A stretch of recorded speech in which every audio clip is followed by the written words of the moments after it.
Pathanamthitta Mount Zion law college സംഘർഷത്തിന്റെ വിദ്യാർത്ഥിനിയെ ആക്രമിച്ച കേസിൽ അറസ്റ്റിലായ CPM നേതാവ് ജെയ്സൺ ജോസഫിനെ റിമാൻഡ് ചെയ്തു.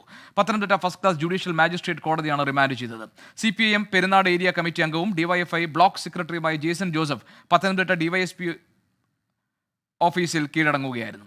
ശ്രീകുമാരൻ വിവരങ്ങൾ നൽകാനുണ്ട്. ശ്രീജിത്ത്, വിശദാംശങ്ങൾ എന്താണ്?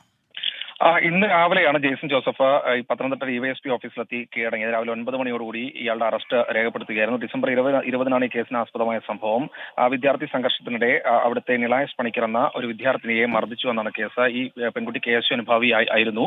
എന്തായാലും ഈ കേസിൽ ജെയ്സൺ സുപ്രീം കോടതി വരെ പോയിട്ടും അദ്ദേഹത്തിന് ജാമ്യം ലഭിച്ചിരുന്നില്ല. അതിനെ തുടർന്നാണ് കഴിഞ്ഞ ദിവസം വീണ്ടും ഹൈക്കോടതിയിൽ ഈ കേസ് മുൻകൂർ ജാമ്യാപേക്ഷ എത്തിയപ്പോൾ 13-നകം അന്വേഷണ ഉദ്യോഗസ്ഥന് മുൻപിൽ ഹാജരാകണമെന്ന കർശന നിർദ്ദേശം ഹൈക്കോടതിയുടെ ഭാഗത്തുനിന്ന് വന്നത്. അതിന്റെ അടിസ്ഥാനത്തിലാണ് ജെയ്സൺ ഇന്ന് രാവിലെ കീഴടങ്ങിയത്. എന്തായാലും കീഴടങ്ങിയ ഉടൻ തന്നെ റിമാൻഡ് റിപ്പോർട്ടുമായി കോടതിയിൽ ഹാജരാക്കുകയായിരുന്നു.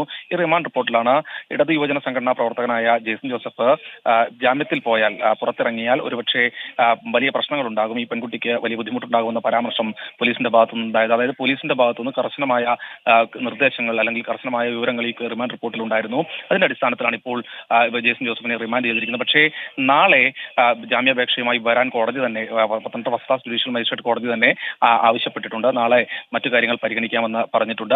പത്തനംതിട്ട നഗരസഭാ ചെയർമാനായ അഡ്വക്കേറ്റ് സക്കീർ ഹുസൈനാണ് CPI നേതാവാണ്. അദ്ദേഹമാണ് ജെയ്സൺ ജോസഫിന് വേണ്ടി കോടതിയിൽ ഹാജരായത്. നാളെ ജാമ്യാപേക്ഷ രാവിലെ തന്നെ പരിഗണിക്കും. ഉപാധികളോടെ ജാമ്യം വേണമെന്നൊരു ആവശ്യമാണ് അവർ ഉന്നയിക്കുന്നത്. എന്തായാലും ജെയ്സനെ അല്പസമയത്തിനകം തന്നെ കൊട്ടാരക്കര സബ് ജയിലിലേക്ക് കൊണ്ടുപോകും. ശരി, ശ്രീകുമാരൻ ആണ് വിവരങ്ങൾ നൽകിയത് പത്തനംതിട്ടയിൽ നിന്ന്.